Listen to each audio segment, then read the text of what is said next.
Yes, Juhfark is an interesting variety. Well, I want to say my acidity levels are recalibrated.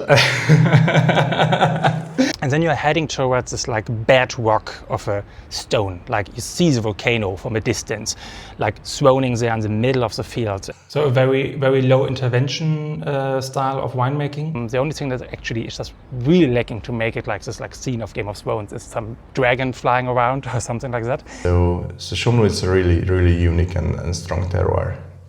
Yeah, no good recording without some wine, right? Let's see. The Kis Tamás, Somlói Vándor, producer. Yeah, we are interviewing in this like session here actually about Juhfark and Somló. It's beautiful. It's sparkling. Yeah, it was an amazing visit, like to see him. I mean, I knew his wines for like quite a while. Got introduced to them like by a Danish sommelier, Tilde Morberg, who was one of my WSET educators at the time. I was in Hungary. I was so excited about Hungarian wines. She was like, "You have to try this stuff." So I was kind of happy that Kis Tamás was like immediately saying like 2 minutes later when I texted him an email, he was like, "Yeah, of course we meet and we do this interview." So it's kind of amazing. Yeah, it's beautiful actually. What's in the nose here? I mean, it's fruity, it's deep, it's exactly what like he explained to us in the interview, like his like least contact work, like microbiological work, giving wine substance and depth, fruity, yeasty. This is it's a miracle, so you have to use it. Yeah. It's the cradle of the wine. Yeah. I mean, if the grape is healthy, you can use the lees as long as you want or as long as you need. We have let's say a one vintage cellar, so we age a wine in the cellar only for the next harvest. Only for the next harvest, yeah. And we bottle everything before the harvest. So a very, very low intervention style of winemaking? Since 2017, I didn't make any finding. And since 2022, I didn't filter too. Only one thing what I use still is a small amount of sulfur, just what we need. Maybe introduce yourself a little bit. Who are you, and what made you like working with wine? Because as you said, you have not a long-standing family history of it. Yeah, so I'm a first-generation winemaker. I was, let's say, infected with the wines through my father, who works in the gastronomy. And we had beautiful wine tastings, wine trips around Hungary and even in Europe. And of course, I have still a lot of good friends who had a big trend back in 20 years ago to collecting wines and making tastings. And I was fell in love with this word, with the wine word.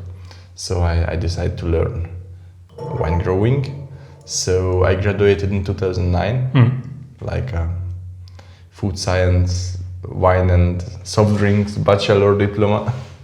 And I get my first job in Eger region in a very good and I think very exclusive winery in Szentendrea. And but at the same time, I had a girlfriend around here. So that was my hobby to work in Szentendrea and have a small vineyard here in Somló. That's why the name come from Somlói Vándor, because Somlói Vándor means wayfarer of Somló or wanderer of Somló. And 2010 was my first vintage. So between 2010 and 14, I lived like this. So traveling from Eger to Somló to run a small vineyard. But in 14, I decided to came here. And since that's my main job. We work at the moment 5.56 hectares. All certified organic since 2018. Certified organic the cellar too. And we have vineyards all around the hill because Somló is a place full with vineyard all side of the hill. And since I came here 2010, my idea was even in 2010, like now, I have to show this region as clear as we can and as direct as we can, because it is already exists. It's beautiful, it's magical. We just have to show it. Coming to Somló. I mean, where are we? We are northwest Hungary. Like I came from Moravia in Czech Republic. It's about 2 hours drive. Burgenland is about an hour to the west. Budapest is about 2 hours to the east. And you are coming into this like landscape, like plain fields everywhere, like wheat, corn, agriculture, deep forests, not so much civilization actually. And then you're heading towards this like bedrock of a stone, like you see the volcano from a distance, like swooning there in the middle of the fields actually just by itself, like a king's chair or king's throne in that regard. And the whole scenery feels a little bit like, I don't know, like Game of Thrones, because you have this volcano there in the middle, you have these forests, you have a lot of agriculture around there. And the only thing that actually is just really lacking to make it like this like scene of Game of Thrones is some dragon flying around or something like that. But it's a beautiful like approach when you come to the Somló volcano and you're going through this like fantastic landscape. I think if there's something you don't lack here in Somló, then it's myth and legends, right? One of the legends or myths I know is about the aristocrats who sent their virgin daughters to Somló to increase their fertility. Yes. Is that true or is that a story? We don't have it on paper, but that's the legend. That's the legend, okay. But if we check the mineral content of the Somló wines, magnesium, iron, calcium, kalium, I can imagine it gives some manpower, but we really don't have it on paper. Is this legend true or not? And I have a funny story because old guys from the hill who lived here, they have a different story. Why was the wedding night? The wedding night wine, yeah. Because the old style Juhfark, which was very acidic or sour, it was because it was a trend earlier. The new wife has to be virgin, but if she wasn't, they just give a glass of sour wine and she was virgin again. So at the moment we are in Somló region, which is a very small wine region, only 500 hectares. And at the moment we are on Somló hill because the region have 3 different hills. We can live here in Somló, which is a volcano, but not active, of course. It's a 9 million years old volcano, which was active under the sea level. Yeah. So in the Pannonian Sea. So Somló is much more than volcanic soil. So we have the sea sediment, we have the clay, we have the sand, and so we have a high level of calcium, which gives for the wine a very unique taste. I was a bit disappointed yesterday, I can tell you, because I went up there just to prove myself that the volcano is not active anymore. And I was looking for a crater. I was hoping there is like a fence and then you can stand there and you can look inside a hole. And then you told me in the morning here that it never was a volcano like this, where lava was like shooting out and making everything like crazy. It was under the sea level. Yeah, it was building slowly. Exactly. Yeah. So I felt a bit stupid, like in the morning when I was like thinking about yesterday hiking up there. we have this model, which is the Somló, and now we are here on the south-facing side, and Ötház is here somewhere. Yeah. And here is the castle, and here is let's say the crater, but it's not a typical volcanic crater. But what I realized immediately when coming here, it's extremely fertile. I mean, you have a lot of agriculture here, a lot of wheat and cornfields. You have really thriving, green, lush forests. And then, of course, you have the whole volcano where, you have apple trees, as you just showed me. You have all the different trees, you have the wine, etc. So we clearly can see the volcanic influence, right, in terms of fertility and... Of course. We are full with microelements. Yeah. We are full with... we made some measurement with the metals in the soil, and Somló has extremely high level of magnesium, iron, calcium, kalium, which very nice for the grapes and all the greens. So Somló is a really unique and strong terroir. The first time.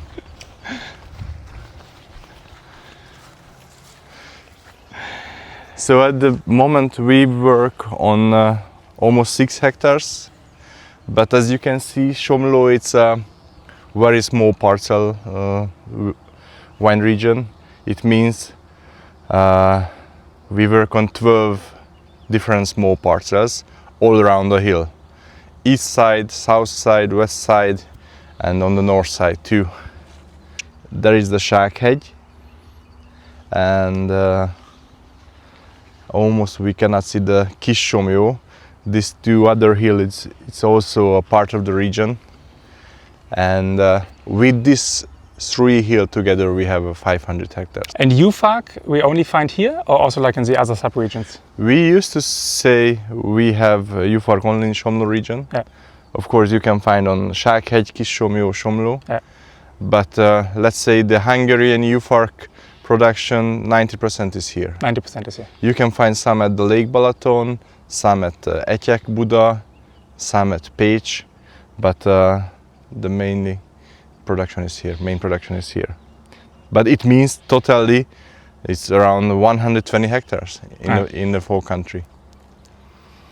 And it has a story why it happens. So Juhfark after the phylloxera was like a recommended grape to replant, because it's a very good variety in a small production.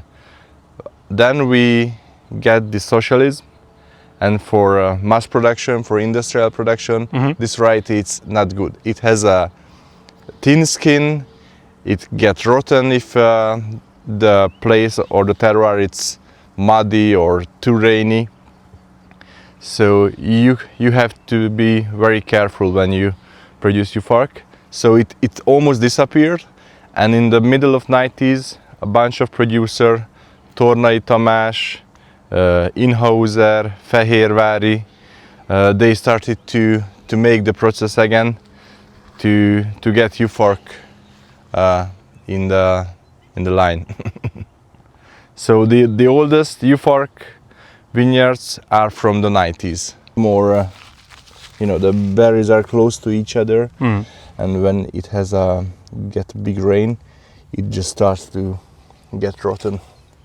Yes, Juhfark is an interesting variety. I mean, it is considered a fairly old variety, a very traditional Hungarian variety. Grape variety that today is connected very deeply with this region, this volcanic region of Somló.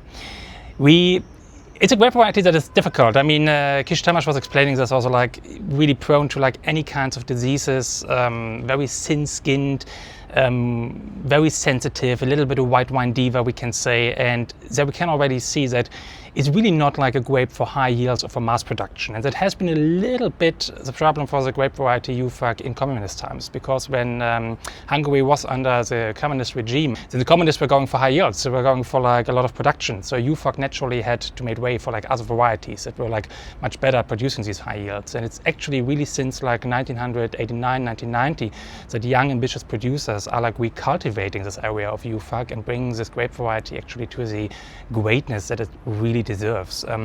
It has a little bit of uncertain genetic heritage. We don't really know where it's coming from at the moment. As long as I'm informed, Kis Tamás said maybe some Kadaka relation, but in the Wine Grapes Encyclopedia, which is from 2012, granted, there are reference to 3 different studies that did not really come to a clear conclusion where this grape variety is coming from. In the morning when I did my prep, I came across this quote from, this book here, as I should mention, that is the reason why I'm traveling around and I'm meeting winemakers and talking about grape varieties, right? And Jensis and Julia Harding and José Volameux, who are the authors behind this, they're stating here, it's perhaps the least modern or internationally appealing of Hungarian varieties, producing relatively neutral, high-acid, sometimes rustic, but age-worthy wines that need time in barrel and plenty of aeration to become more elegant and admirable. And honestly, this is quite a diss. And then I'm sitting here, and as I told you, the first since the first time a Juhfark like touched my lips, I'm obsessed with this variety. So for me, this like does not like go totally hand in hand, right? But what's your take on it as a winemaker? I mean, the one thing is working with it in the vineyard, but I know you, for example, you are a big fan of putting it in oak, mature it, give it time, give it more perspective, right? Yes. I think it's really wonderful because nose-wise, I mean, what would you say here is typical for Juhfark? It's just like... It's a good question always, but Juhfark is, if it's not overripe, I mean, if you don't do late harvest, it's, let's say, neutral, but more spicy, more like a vegetable soup, majoran. And we used to say in Hungary, it has a májkrém. Májkrém is a liver pate. Okay, something white, meaty somehow. Yes, yeah. I feel some creaminess here. I mean, this comes, of course, also from the lees and from the oak maturation a little bit. But for me, from a food profile, I would call it.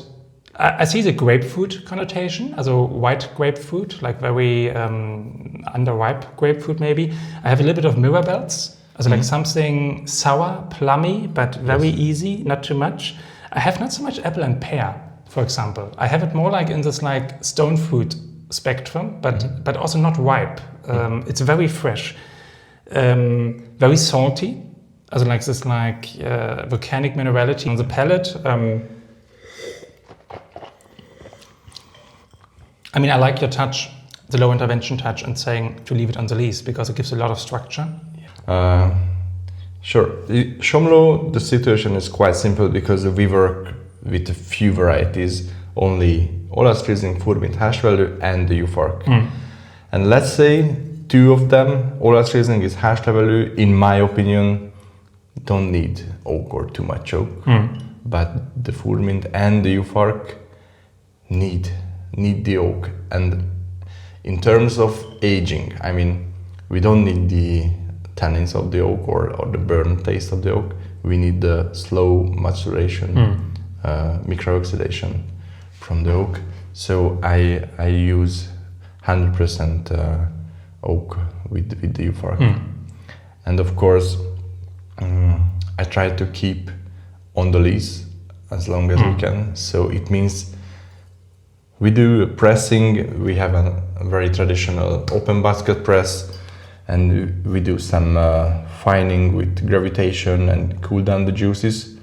And after we put into the oak barrel the clean juice, and we stay there. I mean, fermentation is finished with filling up.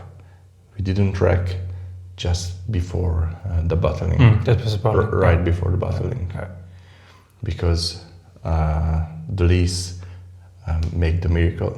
Juhfark is one of the most sensitive variety what I know. It has thin skin, berries are close to each other. It's very sensitive for mildew. During the harvest, it's very sensitive for the small rain or humid mornings. And let's say it's a quite acidic variety in terms of not well developed acids you have if you harvest it too early. So, and it gives you a difficulty because you have to wait to get the right style of the acid in the juice, in the wine. But at the same time, when this time comes, the berries, the grapes are very sensitive. So you have to manage this problematic. And this is getting more difficult with global warming and the higher temperatures you have here at the moment? Let's say Juhfark is a winner of... It's a winner of global warming. Global warming, of course, because now we don't have to focus that much to have the right acidity. Maybe the opposite. We have to harvest in the right time to have enough. In the facility, okay. Yeah, but it changes now very fast. For example, 2017, 21, we were very careful, wait with the Juhfark and then harvest. Now 22, 24 and maybe this year, don't wait. Just get it in. Just get it in.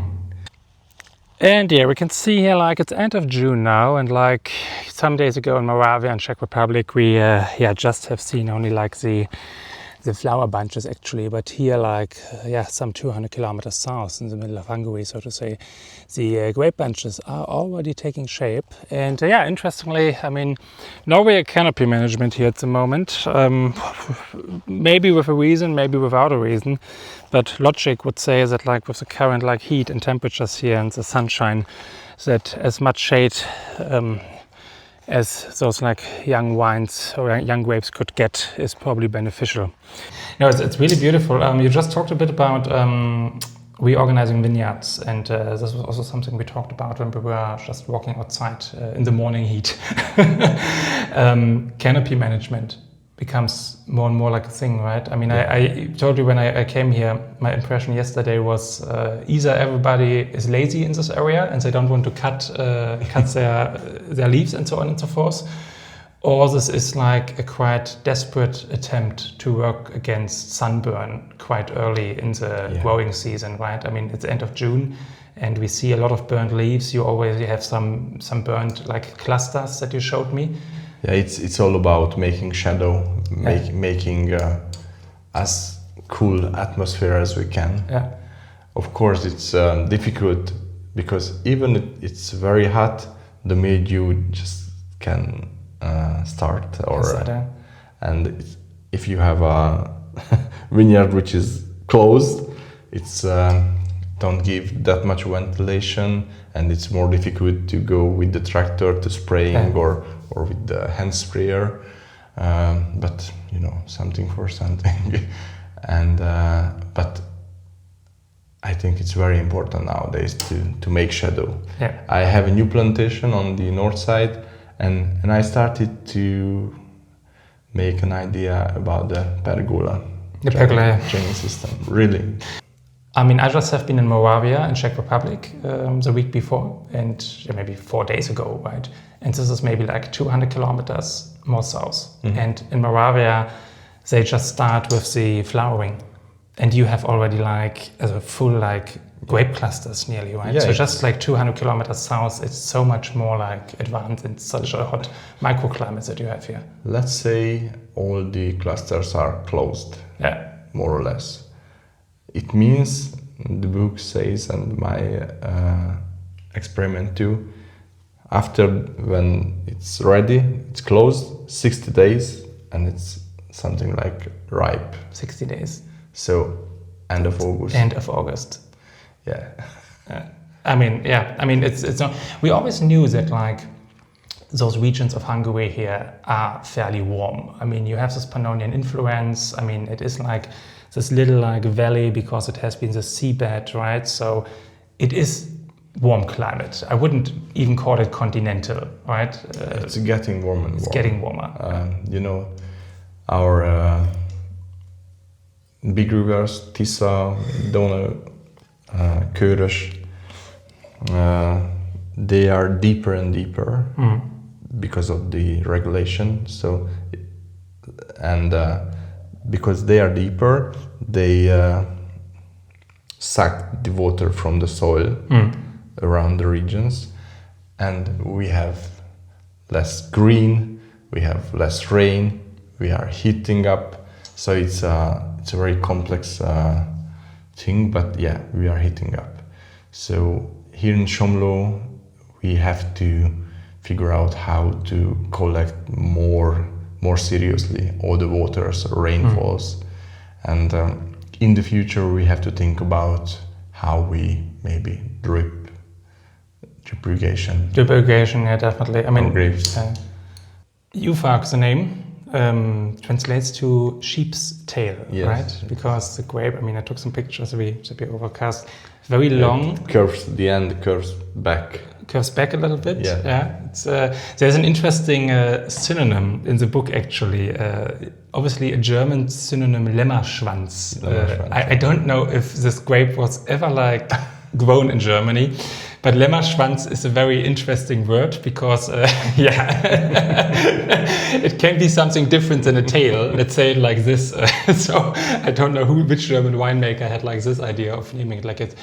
I know Juhfark is our autochthon and very famous variety, but if we speak about Somló wine, it was almost always back in the history white wine region, and it was always a field blend. So, I mean, if you see all the old books, you can find recipes for blending or plantation. Somló wine was always a cuvée, Somlói. And since 2010, when I had my first vintage, I make every year a blended wine, which based on Furmint and Olas Riesling and a little bit of Haschlevelő. A little bit of Haschlevelő also.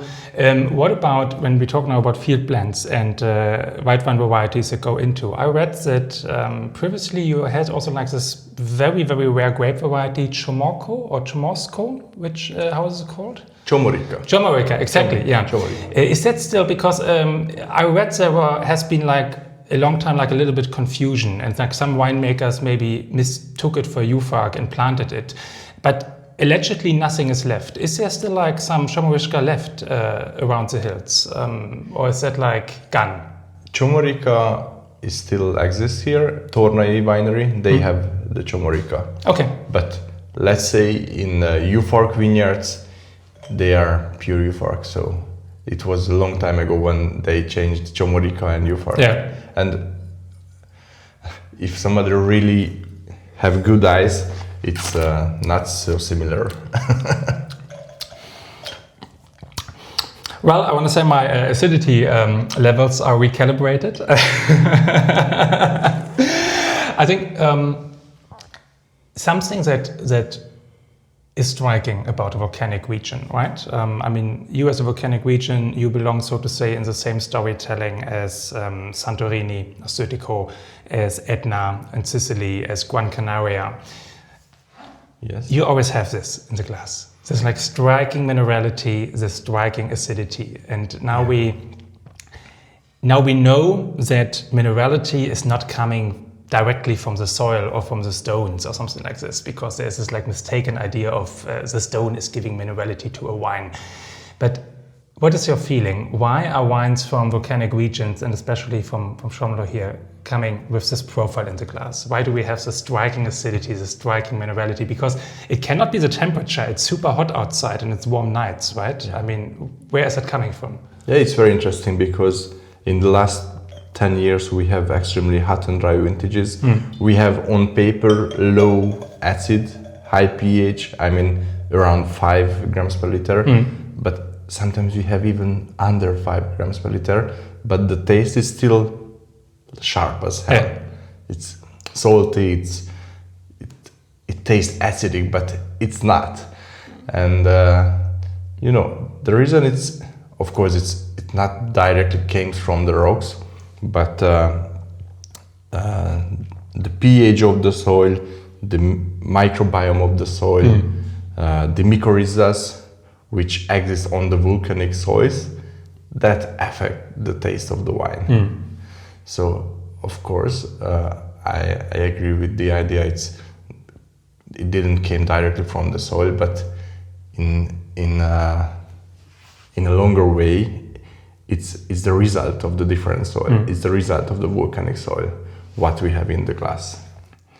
Because of the different components going in and yes. Affecting the microbiology of the plant. Yes. Okay. I mean, it's something striking, and it's just really, really fun, right? Especially having like here these like two a little bit more aromatic varieties, Furmint and Haschlevelő included, right? Haschlevelő is aromatic, yes. Yeah, I mean, it's really beautiful cuvée actually. I give the name Somló in my mind because since we have a lot of export markets, I wanted to give a message for people how important for me Somló.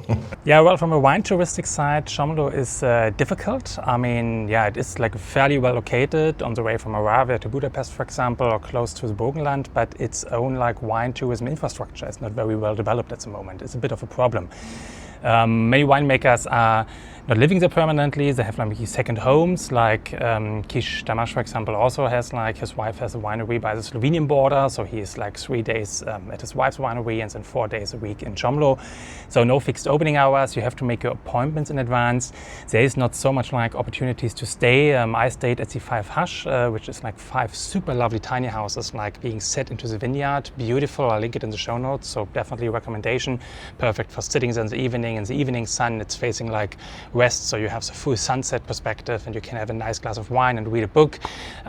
Also Christina, who owns the or runs the Somló wine shop, actually super nice selection of like Somló and Hungarian producers. She has like opportunities to stay, so that's also like linked in the show notes at both places you like inside the wine region, where everything is walkable. You can easily hike up to the top of the volcano in like 25-30 minutes. You can hike around between the estates and so on and so forth. I was there end of June, it was extremely hot, 36 degrees Celsius during the day, so it was kind of brutal in the sun. So maybe pick a little bit a different time of the year, and definitely make your appointments with winemakers, because they are not just open from like 9 to 5, how you might know it from Pfalz or like other wine growing regions. What I find a bit funny is, I mean, you just said it's very well located, quick to Burgenland, quick to Lake Balaton, quick to Budapest. I mean, it's 2 hours to Budapest, right? So we are actually like not so far away from destinations where people travel for wine, but nonetheless wine tourism is not really a big thing here, right? You are not very well developed when it comes to tourism at the moment. Yeah, it's true. And I have to say, I am here in Somló like 16 years now, and we still don't know 100% what's the reason. Maybe we have to make some much more attraction. If your family comes here, they have to spend here 3-4 days, and only wine it's not enough. So we have to build up alternative programs, good gastronomy, good cafes, electric bike programs, maybe do some little lake, because at the moment Somló is only nature and wine, so it's interesting for tourists who love to walk and people who are very deeply enthusiastic for volcanic wines. We have to build it up, and of course we are not close to Veszprém enough, or to Papa, which is two quite big city. Half an hour drive both, which is not good.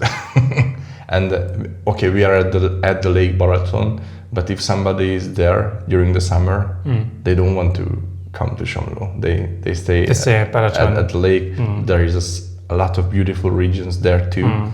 So maybe that's it. And of course we don't have the infrastructure, because we don't have water here, we don't have hotels. You can find some good guest house, but it's not enough. So around 100 or 150 people can sleep here. So we have a lot to do, but it will be better. And I'm not missing. Where do you see yourself in 10 years? Good question. I love to work in the vineyards, and so with my wife we are kind of people who work a lot.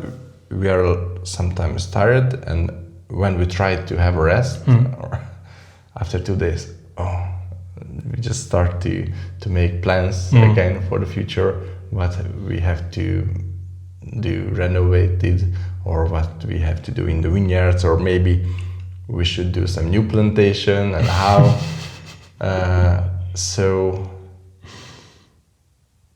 So I'm 40 now, so I still have enough time to show to the world how good Somló. So that's the plan. Just continue what we do now until we are healthy, and until we have power and fighting all the diseases what comes now, the phytoplasma and everything. It's gives us difficult times. And of course we keep on we keep on fight.